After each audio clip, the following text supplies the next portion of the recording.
Target ছিল BNP, Jamaat ও এনসিপির শীর্ষ পর্যায়ের এক বা একাধিক নেতাকে হত্যা করা হবে। এরপর ক্ষমতার দ্বন্দ্বে এক দলের নেতাকে অন্য দলের নেতারা খুন করেছে বলে চালানো হবে প্রোপাগান্ডা। আইন শৃঙ্খলা খারাপের কথা বলে দায় চাপিয়ে দেয়া হবে অন্তর্বর্তী সরকারের ওপর। এভাবে অস্থিতিশীলতার মাধ্যমে দেশে রাজনৈতিক সংকট সৃষ্টি করা হবে। এমন পরিকল্পনা বাস্তবায়নের জন্য ঢাকায় একটি বৈঠকও হয়েছিল, কিন্তু শেষ পর্যন্ত সবকিছু ভেস্তে যায় গোয়েন্দা তৎপরতায়।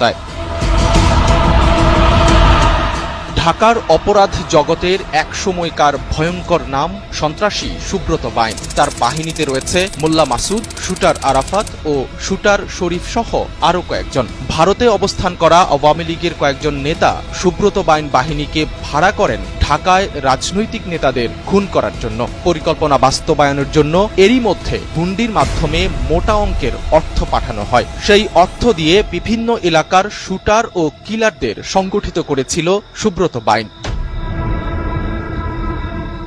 গোয়েন্দা জালে ধরা পড়ে যায় এই পুরো পরিকল্পনা।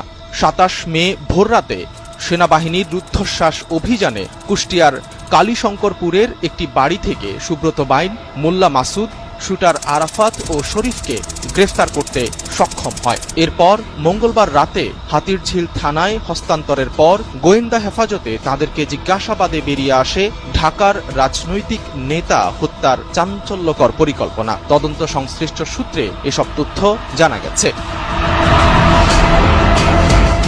গোয়েন্দা সূত্র জানায়, গ্রেফতারের সময় সুব্রত বাইন ও মোল্লা মাসুদের কাছ থেকে একটি স্যাটেলাইট ফোন উদ্ধার করা হয়। এই ফোন নিয়েই মে মাসের শুরুতে দেশে প্রবেশ করে মোল্লা মাসুদ। তার সঙ্গে যুক্ত হয় সুব্রত। বিশেষ মিশন তথা টার্গেট কিলিংয়ে তাদেরকে নির্দেশনা দিচ্ছিলেন ভারতীয় গোয়েন্দা সংস্থা র এর কলকাতা স্টেশন চিফ রাজেশ উইকি এবং কলকাতা পুলিশের সাবেক কমিশনার রাজীব কুমার। খুন করার তালিকায় কারা ছিলেন সে ব্যাপারে এখনও মুখ খোলেনি সুব্রত বাইন বাহিনী। তবে তারা স্বীকার করেছে, রাজনৈতিক নেতাদের পাশাপাশি ভারতের চিকেন নেক নিয়ে মন্তব্যকারী সাবেক সেনা কর্মকর্তা ফজলুর রহমানকে হত্যার পরিকল্পনা ছিল।